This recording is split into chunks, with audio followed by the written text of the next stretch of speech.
Hi, I'm really happy to be here today with Kristen Jensen, who is the author of the best-selling books, Good Pictures, Bad Pictures, and Good Pictures, Bad Pictures Junior, and founder of protectyoungminds.org. Kristen, why don't you tell us a little bit more about yourself and your work? Well, Paul, thank you so much for inviting me to chat with you today. I got started, almost 9 years ago when I received a phone call from a mother whose son, 17-year-old son, had been molesting his younger brothers and sisters. And it was a large family, and she had tried everything that she could to keep them, safe. But the internet was in their home, obviously, and that influenced him. And from that phone call, I realized how many children were being hurt because they were being exposed to pornography. Okay. And that pornography was educating them and educating their sexual templates, even though they were young, and promoting this child-on-child harmful sexual behavior. So I got this idea, well, I need to look for a book, and I was sure there were going to be several on the market that I could buy for her to read to her younger children and to help her. And I got on and looked all over, and I couldn't find a book, something like a book about, body safety. We have lots of books about body safety to help children be safe from child sexual abuse. But the biggest serial child sexual abuser out there is pornography. Right. And there were no books that talked about pornography, that taught a child what it was, what to do when they see it, why it's harmful, all those things. So I just thought, well, I'm going to write it. And that was the beginning. It took 3 years to write. 3 years to write the book? 3 years to write Good Pictures, Bad Pictures. Okay. I tested it and retested it and had a lot of help from psychologists, those, all kinds of experts, neuroscience. I did my own research. I do have a master's degree. Not in counseling, but I do have a master's degree, so I learned a little bit about how to do research. And I wrote Good Pictures, Bad Pictures, and then I got so many requests to write a book for younger children. Right. And then I wrote Good Pictures, Bad Pictures Junior. So those are two books that have been very helpful. And I know you're a counselor. I went to the American Association of Christian Counselors, a big international convention last year in Nashville. And they had to put me in such a huge room because so many people were signing up for my presentation because there wasn't anybody else talking about, how to help kids stay away from porn, right? And you felt like the most popular person in the I'm not kidding you. I got cheered at the end of it, and I was like, why wasn't my husband in the back, videotaping this? Right. But there's just so little out there. Our booth was just, we were just so many people, so many counselors are looking for materials. And one of our projects right now is to write a companion booklet to, help counselors, psychologists, social workers, child advocacy centers use Good Pictures, Bad Pictures in kind of like a bibliotherapy setting, and a counseling setting. And you've sold more than 100,000 copies of this, right? Oh, well more than that. Well, okay. Yeah. It says a copy, and I want to show viewers the book actually because I have a copy, and it's very. I have to say it's beautifully done, and it's full of these hand-done watercolor paintings through the book, and it's broken down. I really like the layout of this. So there's a short chapter, usually a couple of pages, followed with, with an accompanying piece of artwork, and then a let's talk page that breaks it down. And this is, when you wrote this, I could tell you put a lot of thought into, who's reading this and breaking it down, like quite abstract and complex concepts, like how the neurochemical biology of your brain changes when exposed to pornography, and you explain it in a way an 8-year-old can understand. So I think that's kind of brilliant, actually, because I think that's harder than it sounds to do. Yeah. It's a lovely little book. You can read it in, I read it in probably half an hour. And you can also go through it at your own pace, like you say. I think, take a chapter a day or a chapter a week with your child. And anyway, I just wanted to give viewers a visual of that. And I think it's really well laid out. Thank you. So that's the story of why you wrote the book, basically. Yes, I could see there was a huge need. Nobody else was addressing it.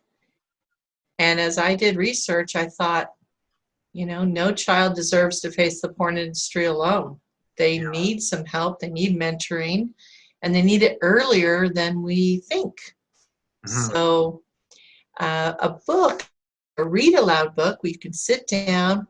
Most parents read read books to their children. It's a very comfortable, natural, setting. So that's how we set up Good Pictures, Bad Pictures.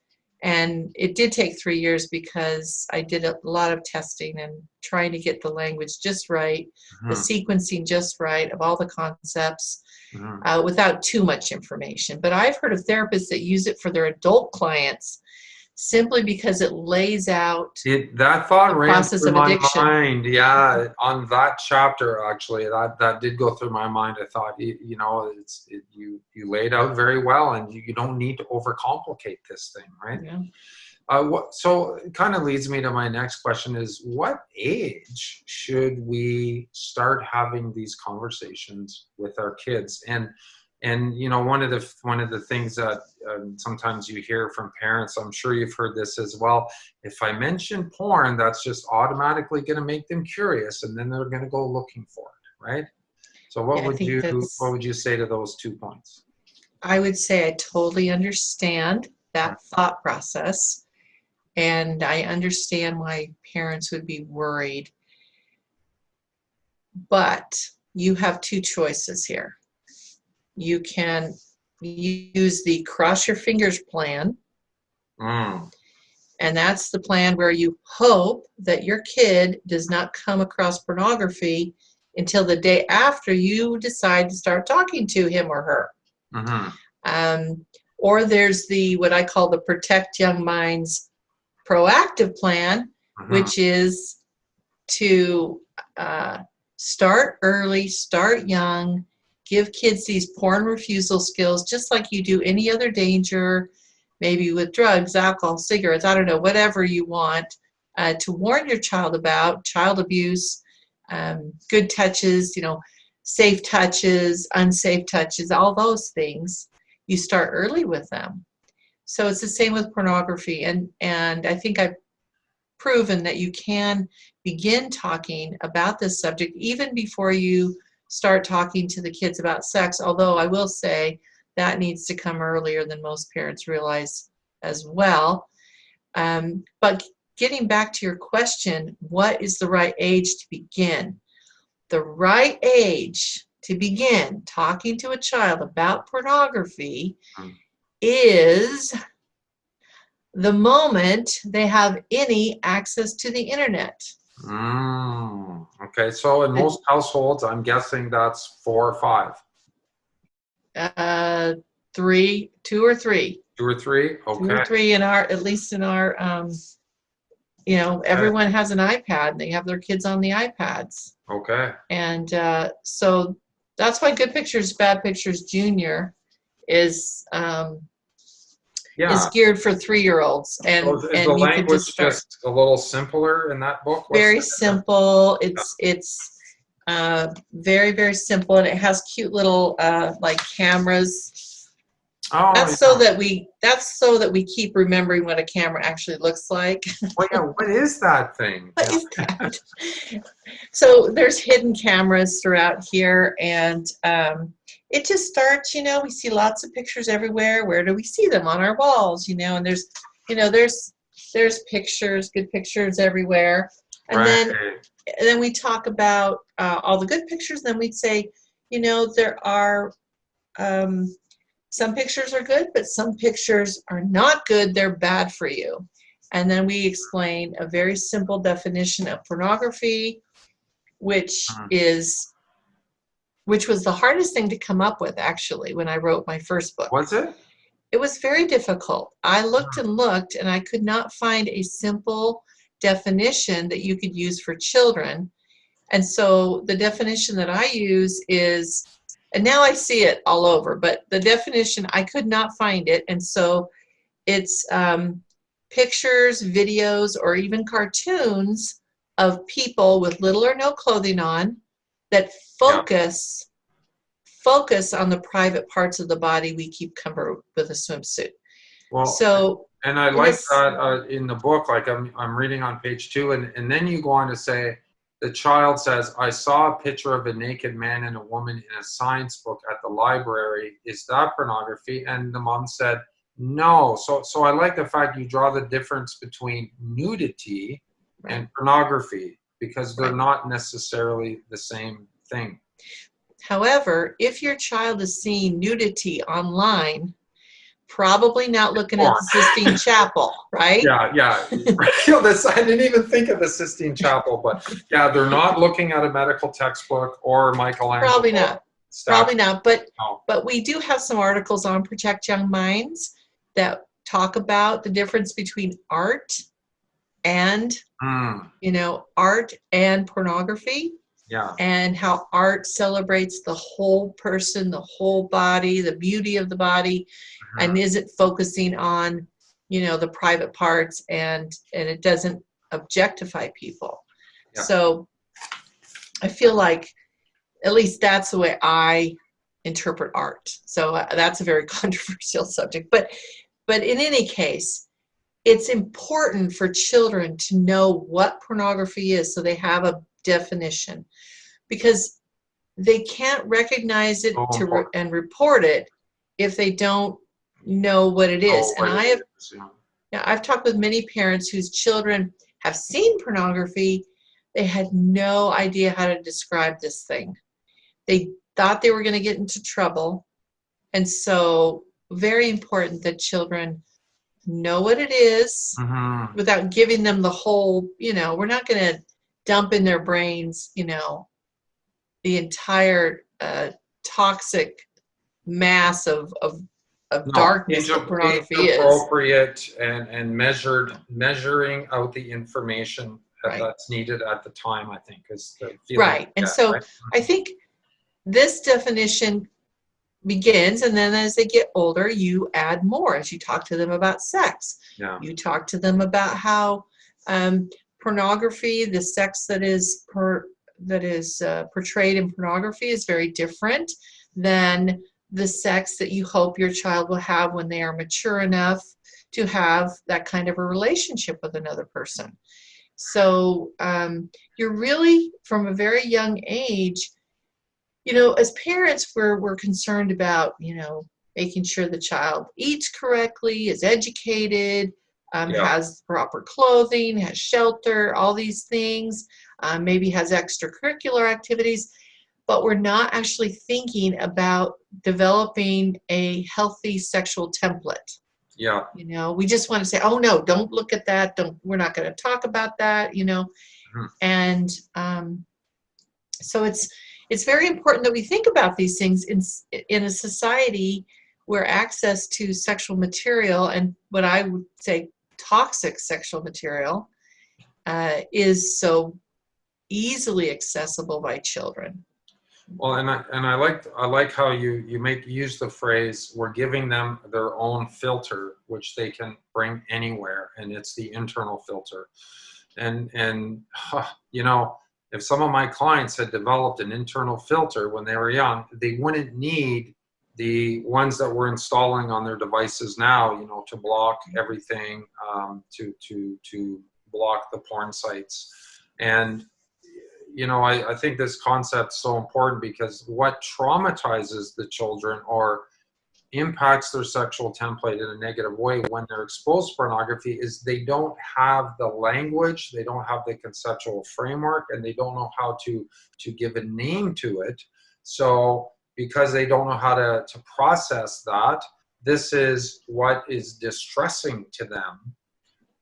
And at the same time, you know, as you talk about later in the book, it creates that little, it only takes half a second, it creates that little rush of excitement and curiosity. So I really like how you walk through with them, like, this is what it looks like, this is what it means, this is what you call it, and this is what you do when you see it, right?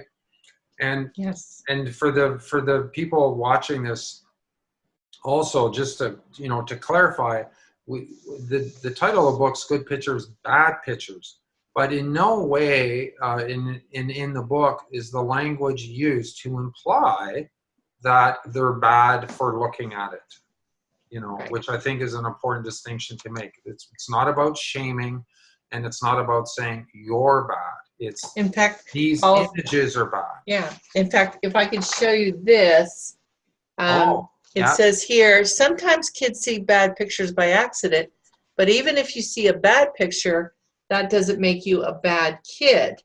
There's Love it. something good you can do Yeah. if you see a bad picture. Love And, you know, a lot of people, I've heard, not a lot, but I've heard a few people say, well, I'm not comfortable with saying good and bad. But let me tell you, try to go one day without saying good and bad. It's just part of our vocabulary. And when we're talking to kids, you know, they're very concrete. They're literal. Exactly. They're not nuanced, right? Their brains can't handle the nuance that as adults, you know, we Mm. get. So we have to make it simple for them. And we say good and bad all the time with kids. That's good, that's bad. And it is bad for children. And it truly is bad for children. So so very important that we train them and give them a voice, because I have so many stories. In fact, I just got another email from a mother talking about how she found her 8-year-old daughter looking at pornography, um, and she got Good Pictures, Bad Pictures, started reading it, and she said the look of relief that Mm. came over her daughter Wow. when she could have an open conversation about what she had seen, Yeah. and she could get some help with, you know, so that she would stop looking at it because she was getting compulsive about it. Yeah. And you know, just the relief that they could talk about it openly. I am There's another story of a mom who read Good Pictures, Bad Pictures to her 9-year-old son. Hmm. A few days later, he went to school and someone showed him pornography on a smartphone. Yeah. 9 years old. And 9 years old. Yeah. Oh, I So, hear about 5-year-olds getting this on the school buses. So, I mean, mm, anyway, 9 is prime time for this.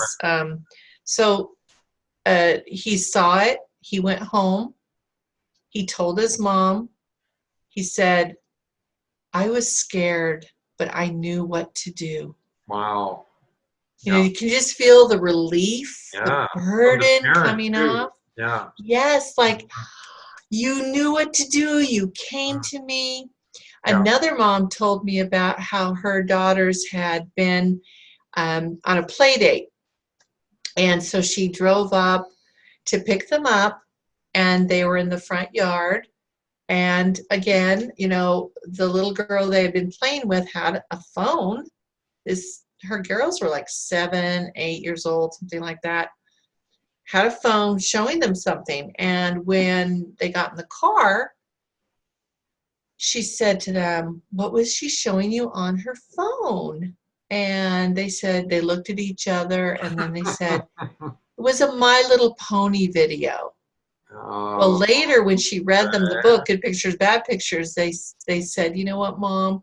It wasn't a My Little Pony video. It was pornography that she was showing us." Right. And they were just so relieved to be able to not have that secret, Uh, not have that, because secrets drive wedges in relationships, right? And so we want to unburden our children and give them that knowledge, and also that access to us as their ally, to help them.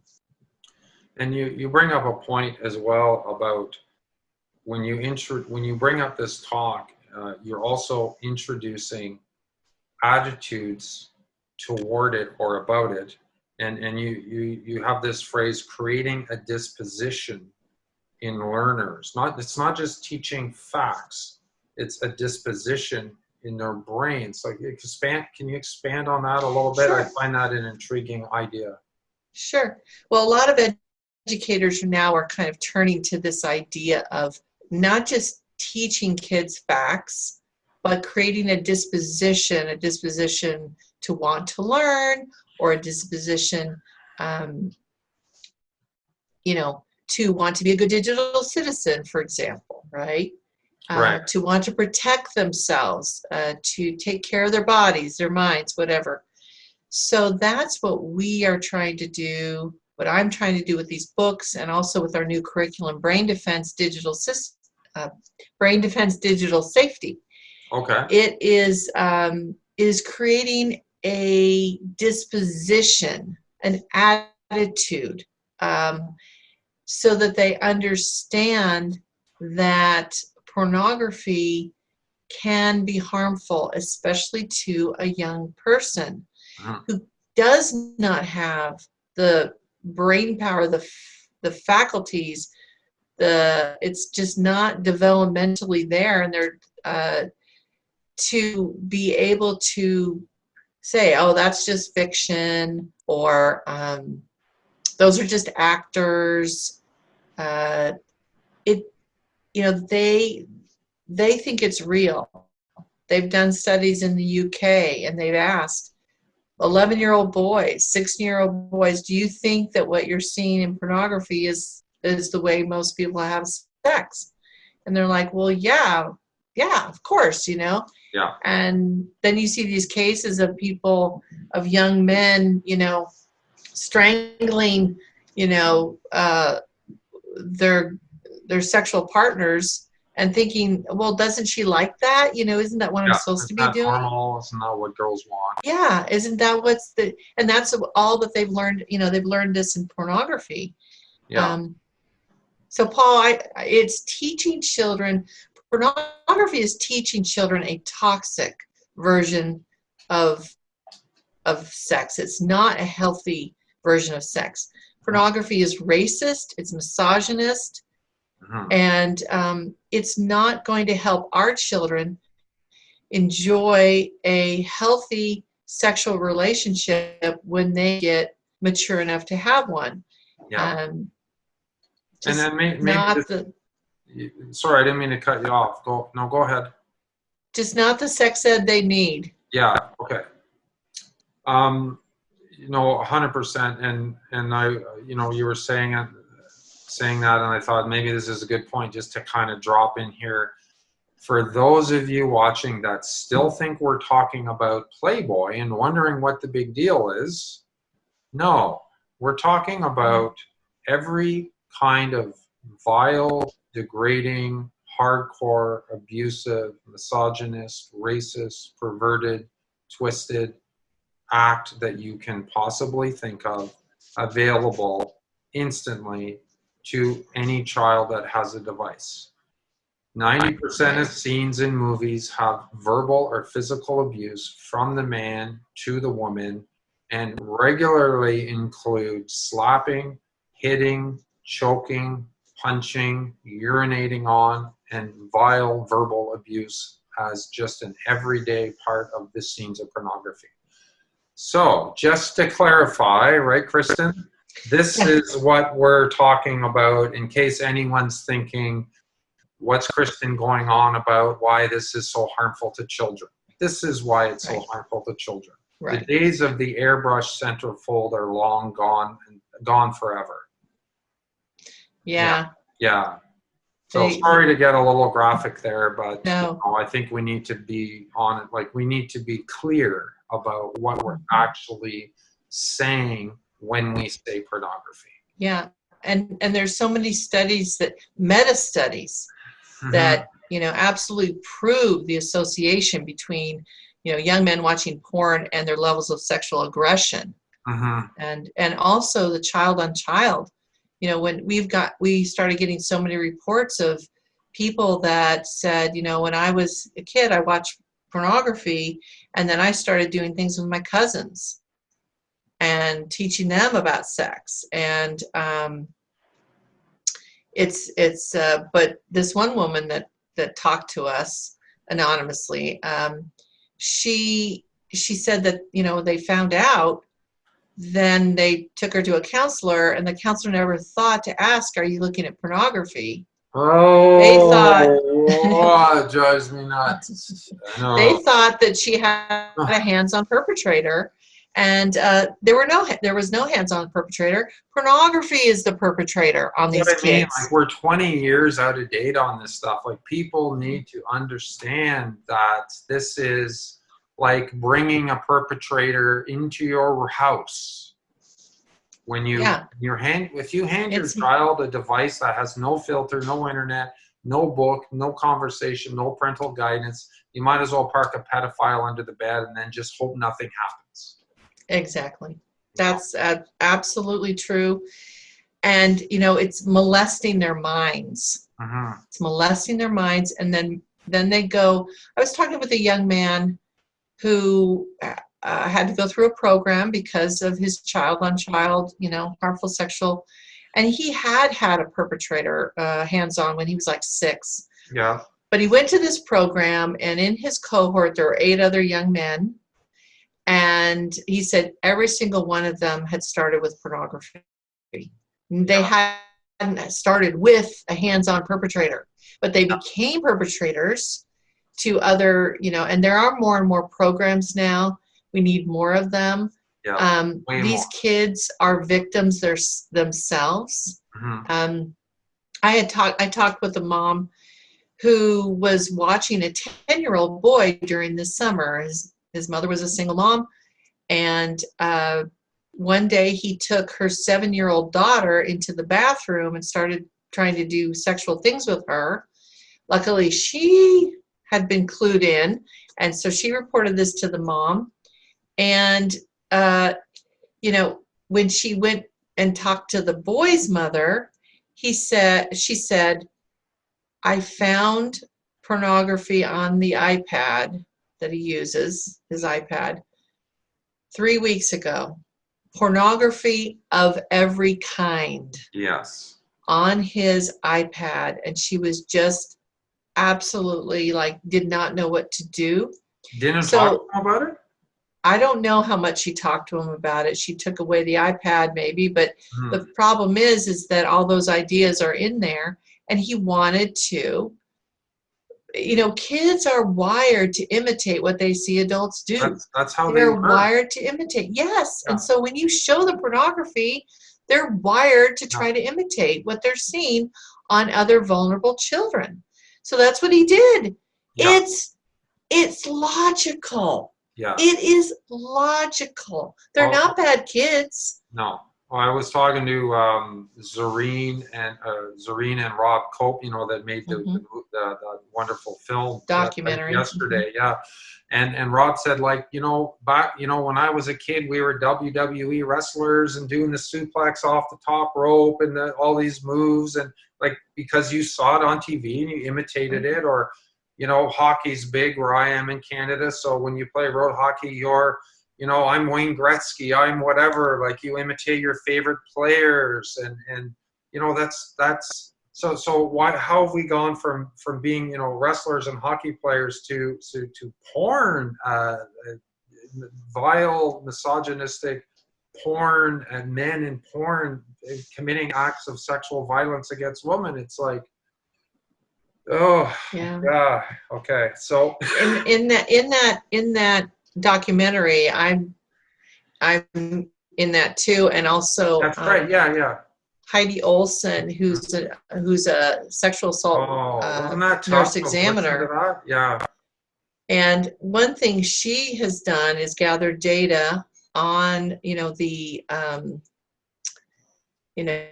on the victims, and she has found that, the largest demographic of perpetrators are young men ages 11 to 15. And they're not just doing kind of normal, sexual things. They are doing sex acts that are very common, and we would say they're deviant, but they're very common in pornography. Yeah. And so obviously where they're learning this, and I just gave a presentation about how if we talk to our kids about pornography and give them porn refusal skills, they're going to be much safer from child sexual abuse, because porn is used to groom. And if it's not used to groom by an adult perpetrator, it just grooms other kids. So it's so important to stay away from that, so that not only do you not get, victimized, but you don't become the victimizer, right? Now, should we have the talk about porn before the talk about sex, or because you're going by your books, like, okay, so they have access to the internet at say 4 years old, but most, typically we're not having the sex talk till preteen, just because, let them be kids for a while, but we want to usually have that a bit later. But what do we do now with this? Because it's almost like we have to fast forward the conversation a bit. Like, what are you finding? So what we're finding is that kids, if you don't talk to them by 7 about sex. 7, okay. Yeah, the internet's going to do it for you. Wow.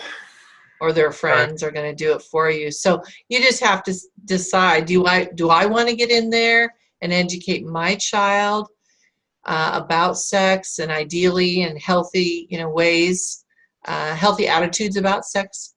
Or do I want the internet? Do I want Google? Do I want other social media platforms to do it for me?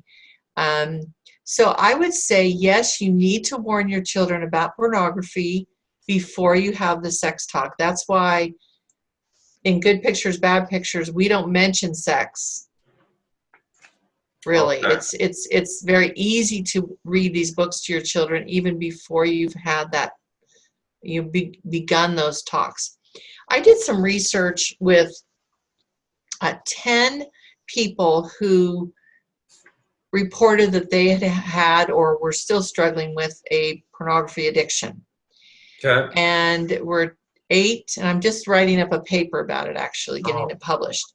Oh, okay. 8 men, and what's that? I'd love to read it when you're done. Yeah.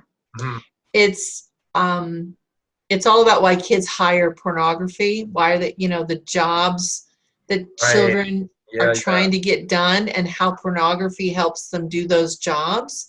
Not in a healthy way, obviously, but it just seems like the best option if a parent isn't going to talk to their kids about sex. So, and there are other reasons why children turn to pornography. But let's focus in on these 10 people that I interviewed with another expert. And we talked about, their backgrounds, and they were very different. But one of the things they all shared in common is that none of their parents had talked to them about sex. None of them. So they were going to porn to find out about sex. Yeah. And when you look at our society, all the sexual cues that are coming in, right? Yes. We become a little bit immune to them. We don't see them. But from an eyes of a child, they are there. And they don't just go over their heads. They they're like, so one of these young men said that he started collecting, pictures of scantily clad women that would come in the underwear, catalog that his mother got. And he would take these pictures, rip them out, and he would hide them under his Thomas the Train set when he was like 5 or 6. Wow. So already, he's starting to get this idea that women, are objectified. But like I said, the thing that they all had in common was this idea that was the fact that they hadn't had any conversations about sex from their parents. And Kristen, I can sort of confirm that. You talk to 10 people. If you talk to 100, it would pretty much be the same. And I'd say I probably talked to at least 100 men that have a compulsive sexual behavior, and I'd say 95 of them would say they had little or no not even education, conversations about sex, and at most maybe, one day they went in the kitchen and their mom had a banana and rolled a condom on it and then threw it at him and said, don't get a girl pregnant, make sure you wear a condom. And that was it. That was the full extent of their sexual education. And I really look at that as a form of parental neglect, because one of the most important, crucial, critical, powerful aspects of your child is going to be their sexuality, and you give them zero input on that. Yeah. So it's well. So maybe we can go into, why do you think it's so hard for parents to talk about this? Like, I'm a parent, and I have to admit, like, I can talk about this stuff all day, and I do talk about it all day, actually. But, then when it comes to your own kids, you're like, oh, my gosh, what do I say? And it is tough, Yeah, it's tough. You have it is. to do it. But what is it? Is it like a generational pattern of shame, of secrecy, is it our culture? Like, we're like, I'm saying, like, Western culture. I can't speak for other cultures. Are we lazy? Are we just bad parents? No, I don't think. Like, what's going on? I don't think we're bad parents. I think that parents love their children. Most parents love their children. Yeah. Obviously, there's some that are not good, but I think some parents they don't know what to say. They don't. They're afraid, like you said, of introducing the topic. But I like to talk about inoculation. The concept of inoculation is to prepare the immune system to reject and fight off, the virus. Right. And it's important that I like that model. So when you prepare your child with porn refusal skills, it's like an inoculation. At least you're giving them the opportunity to recognize it, to know it's harmful, and to know exactly what to do when they see it. So I call a definition, a warning, and a plan. Every child needs those 3 things, and that's what we teach in Good Pictures, Bad Pictures. So just why parents, first of all, they don't have a script. Nobody's ever taught them this. Fair enough. Like, my parents, my mother gave me a script for dealing with bullies. Right. And so I knew how to deal with bullies. Well, she'd had, kids tease her when she was young, and generation, that's been going on forever, right? So she told me how to deal with this. And I had a script, and I told the same thing to my children. But they don't have a script for talking about pornography. Nobody's talked to them about pornography. It may not have been such a big deal when they were young.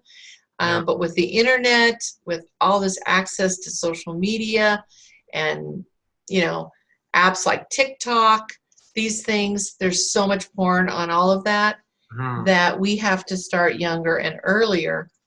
So I don't think that parents are lazy.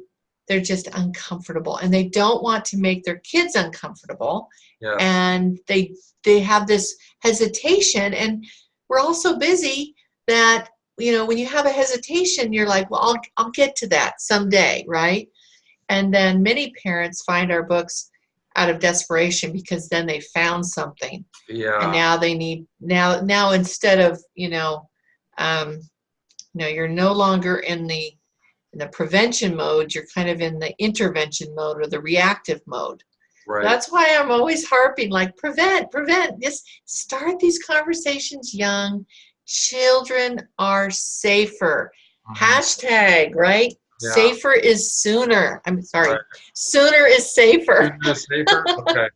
Hashtag sooner is safer. And we need to, like I said, no child deserves to face the porn industry alone.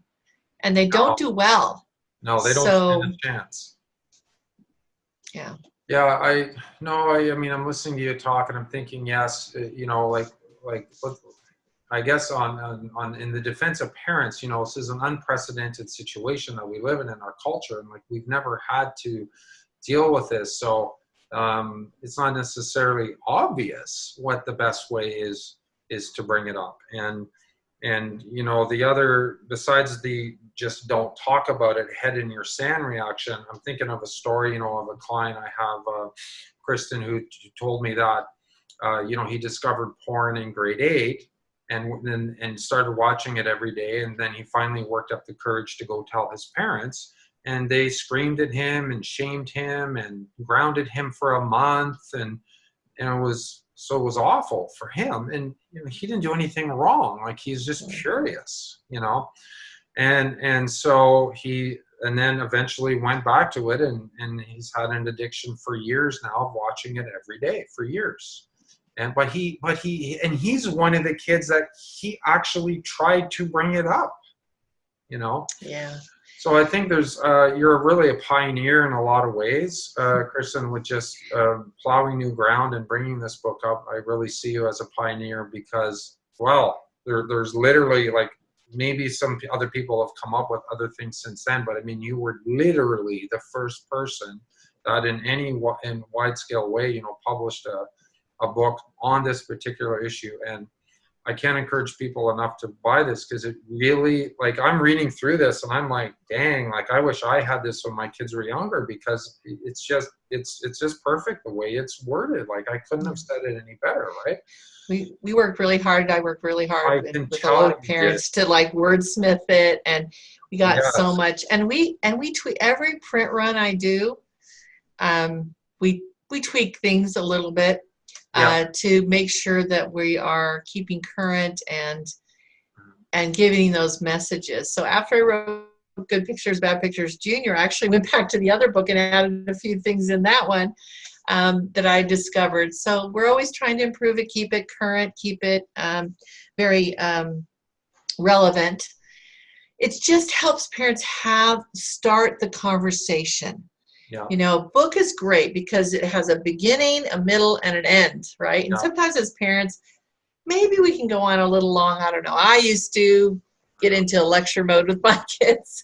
But a book, it has a beginning. You can get started. Yeah. You read it. You give them information. You can talk to them. And then it has an end. And then you can put it down. And I hope it's not a one and done. I hope you return, Review several times to review it. There's a lot of information in there. And then, like I said, we have this new curriculum called Brain Defense Digital Safety, and it really helps children understand about being a good digital citizen, but protecting their brain and also having healthy screen habits.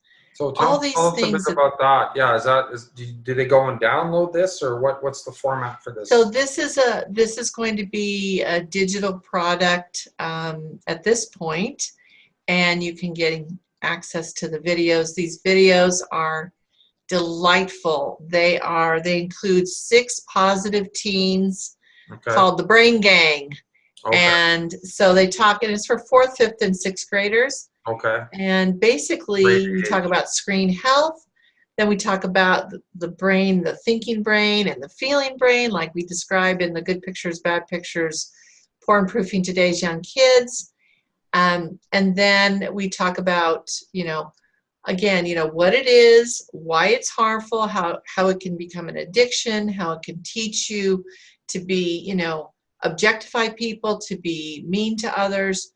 And as you mentioned before, how violent, violence and sex, and you put those together and boom, the dopamine in your brain is like, so we teach them about their brain and about protecting their brain from addiction, because all addiction really follows the same pathways in the brain and the same processes. Whether you inject yourself with a dopamine releasing kind of, drug, I mean, that's why they call drugs dope, right? Yeah. Or whether you get the drug through your eyes. Right. Or your ears, right? It still causes that dopamine rush, and it still causes all of the neurochemical and biological processes of addiction. So really important to teach children to protect their brains, because we live in a very addicting society. I mean, you can get addicted to so many things. Well, just these things right here. I mean, you don't even have to be looking at porn on it. You can be scrolling through Facebook or something. Right? Yeah, have you heard of that place called Restart? It's in the Seattle, Washington area, and it's a place you can go to detox and to gain control over an electronic addiction. Wow. And these places are starting to come up. Yeah. People get into gaming, video gaming, but there's so much porn and all of that too. Yeah. I've heard that most of the people that end up going to places like this also have a problem with pornography. And when you think about pornography and you think about the sexual centers of the brain, they're actually widespread throughout the brain. So it's actually when you think about children, we have made laws so they can't get to cigarettes, they can't get to alcohol, right? Yeah. They're probably not getting to heroin very easily, right? But can they get to porn through these in 2 or 3 taps? And so there's just no. I mean, if you let your kids have Snapchat, I mean, honestly, go on Snapchat. See what's there. Look at all the hashtags. Look at all the teaser videos from these porn performers. Yeah. I tell people when I'm speaking at different groups, I'll say if you give your child an electronic device with no filter and internet access, and you're putting a computer or a gaming console in their bedroom where they can close the door, you are negligent and ignorant. And this is why. And I don't really mean that in a mean way. I just mean that ignorant in that you don't know what's going on out there. Right. And I, because I've talked to people that they're coming to see me now in their 20s and 30s that started the porn addiction when the parents gave them the computer in their bedroom. And they discovered porn, and they'd spend hours and hours and hours a week, up half the night, just scrolling through porn sites, and their parents had no idea. Yeah. Yeah. So, it's an easy one to hide. Yeah. And kids are pretty savvy.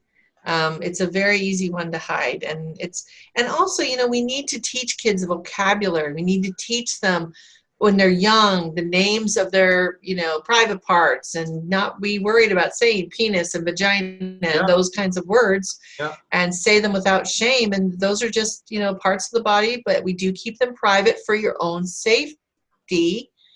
And not that we're ashamed of them. Right. And it's, I personally am not a sex negative person, Me neither. but, I think porn is very sex negative. Porn is sex negative. It's very sex negative. And, it portrays, sex in a really unhealthy, addicting, but an unhealthy way. Why has pornography gotten so bad? Because people have to escalate, right? To keep that level of dopamine, to try to keep that level of dopamine as high as it was the first time. And so the porn industry has, poor people, they've had to like try to figure out how to do crazier and more violent and more horrible things mostly to women, to satisfy the addiction, and also these men that get addicted, they start with kind of a vanilla pornography, and then, oh, that's not doing it, so maybe we're going to look here, and they develop fetishes, and then they just want more and more extreme pornography, and the dopamine just keeps like driving them to seek. I mean, it is the perfect storm. It is the perfect poison. It is. And I read an interview with a porn producer, and even the producers are saying, we don't even know what to do next, short of actually killing somebody on screen. We've kind of done everything you possibly can do to the human body, because people just want more and more. Right. And they do make those films, though. They're called snuff films. Well, and there are snuff films, but that's all dark web stuff and everything, and harder to find, unfortunately, to exist. But I just mean on like Pornhub or Brazzers or Reddit or something that a kid can go on. Yep. There's really nothing that you can't imagine that isn't there. So okay, let's and now that we're totally depressed, no, I always we gotta look at the solutions. So let's move on to that. I'm kind of going over some talking points here. You want to touch on how it relates to the online predators and something called sextortion, what's revenge porn, that kind of thing, and then let's maybe wrap up with some solutions and some challenges for our viewers. So how about that? So let's talk about sextortion. This is something that is increasingly a problem. The FBI in the United States have been really looking at this. They consider it the biggest, most serious problem, danger for children. So the biggest danger for children. Danger. Wow. Okay. Oh yeah, the fastest growing danger for children online. So what they do is they have these sextortion rings, and they have people that specialize in finding a child and engaging with them, and then they pass on to the next person who's specialized in getting the child to send a picture. Right. And then the next person is the one that extorts the child, that basically says you need to send these kinds of pictures, these kinds of videos, and or bad things will happen to you, your parents, your family, whatever. Yeah. And so there's an increasing number of children who commit suicide because of this. I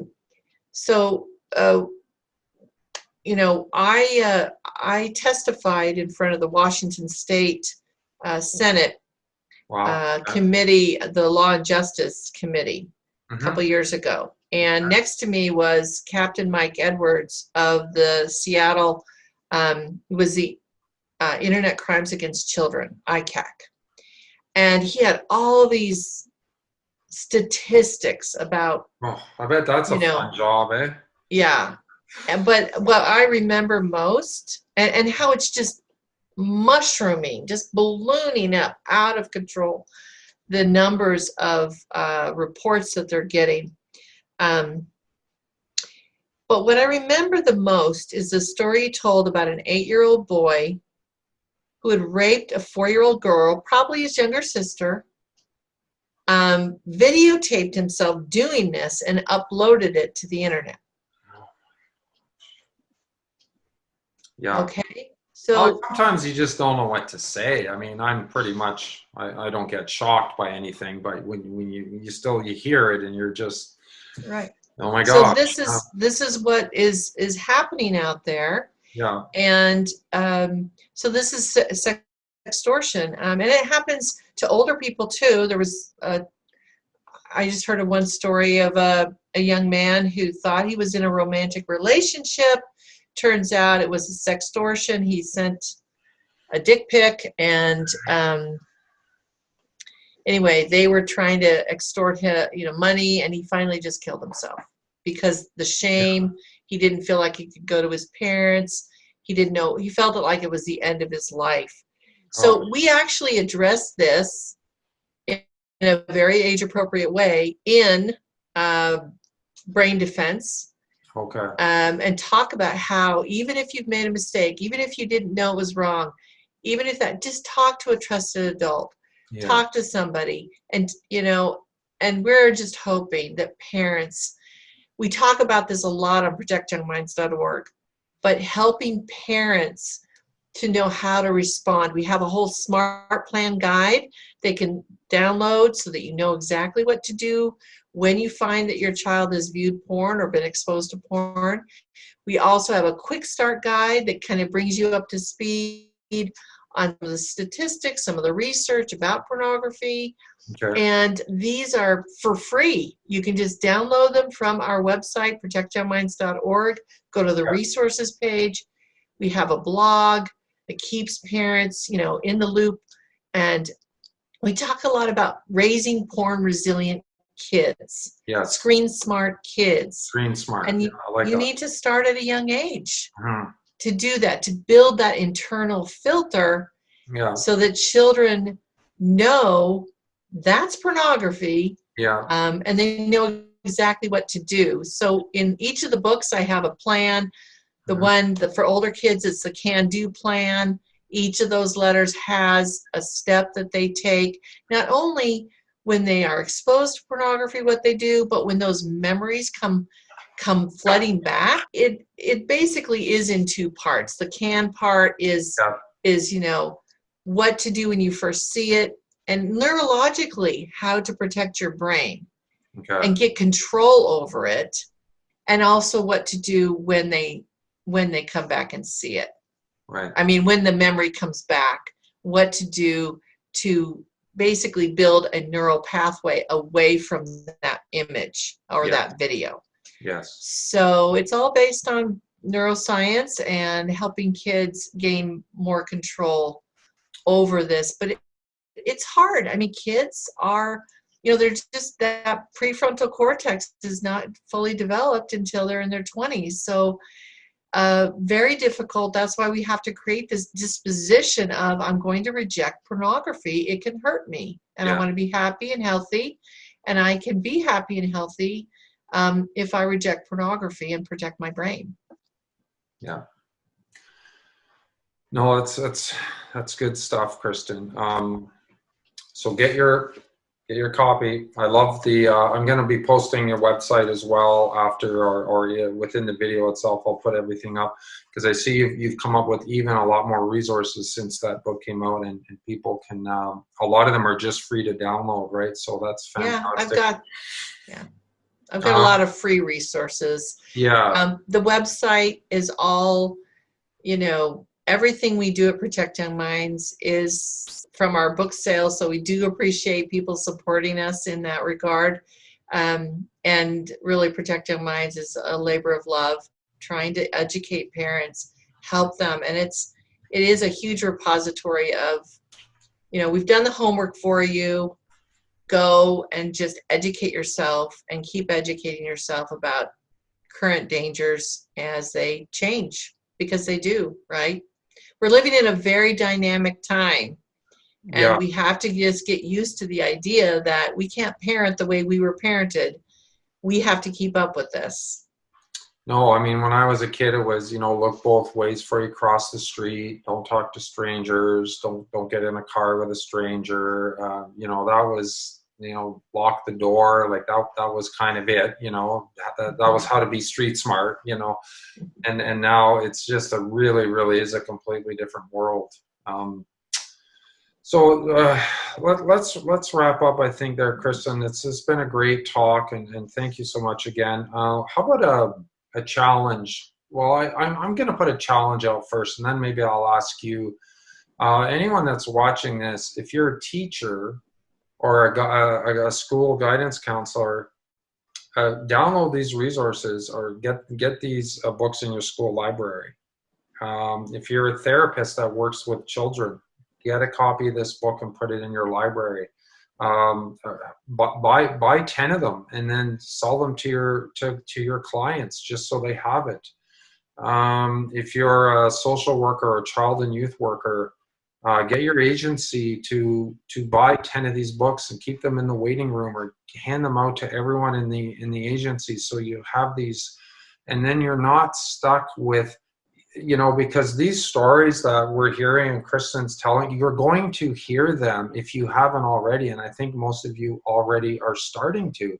So why not have this there, and you're confident and prepared and competent to give good advice and to be able to, like, these people are coming to you for help, and what do you do when a parent calls and says, one of my children has raped another one of my children? And there's answers out there, and it starts with understanding the role that porn, because when you hear a story like that, the first thing that goes to my mind, right, Kristen, is who's watching the porn and how much and when did they start? And that's where my mind goes every time. But a lot of people, like you said, you were telling the story, they interviewed a kid and didn't even bring it up, right? And then I just want to pull my hair out because it's not even on the radar for people. So that's my challenge: is get these resources wherever you are, spread the word, share it, follow Protect Young Minds on. Do you have a social media presence? Oh yeah, we have a growing Instagram account, Facebook page, and so we also have a Facebook group that parents and counselors can join to ask questions, even anonymously, so that we can try to give answers in that way. Okay, beautiful. Are you the moderator, or do you have someone on your team? Because I know you have a whole team of people. I have a team. I have a social media team that helps moderate all of that. You can't do everything, right? we actually work pretty hard keeping on top of all this, but we are grateful for people like you that are so, like, you're woke when it comes to the role of porn in child sexual abuse and the role of porn as it pertains to addiction. So we're grateful. I'm grateful that you are taking this, and what I would say, the challenge I would give is, really educate yourself. Right. Face it head on so your kids won't have to face it alone. Or your clients have to face it alone. And we do have a bulk buy thing. You can find that out on our website, and so make it a little more easy for therapists or counselors or teachers, whatever, to get a larger quantity at a substantial discount. So that all of that, we are just trying to educate, help people become aware, and then help people teach their children, open up these conversations so that they can protect themselves, so that they understand. I was talking with a teacher who taught like juniors and seniors in high school, and she was teaching them about, pornography and pornography addiction, and they were just like, you know what? We're all having these problems. And this was in a faith-based school. Yeah. Wow. We're all having these problems. Why didn't anyone warn us? And they were mad. They were angry. Were they? Why didn't anyone warn us? Why didn't they, help us out? And I think when I speak, especially to teens and parents, one of the first things I say is, I want to apologize because some of you have gotten involved in this and it's hurting you. And, no one talked to you. No one warned you. And I'm so sorry about that. But we're going to try to do something you know, to make that easier for you and give you some resources. So I think just one of the best gifts you can give a child is to prepare them for the world that they are actually living in. Wow, well said. Right? To Yes. prepare them to be strong, prepare them to be healthy, and prepare them to be resilient. And they can't be resilient if you're not going to talk to them about pornography. There's just no way on this earth at this time in history, Yeah. until we get the internet to protect children more. Yeah. It's the wild west, and you know, they need some protection. They need inoculation. They need a heads up. Well said, Kristen. I think that's a great place to wrap up. So once again, thank you for being, really a pioneer in this area and creating something that is going to really help parents have that tough conversation. I hope to get your resources into the hands of more people up here in Canada. And just keep up the great work. Thanks to you and your team for helping facilitate this interview. Keep in touch. If any way we can help each other down the road, I'm happy to do that. So thanks a lot. Thank you. Thank you very much, Paul. All right. Take care.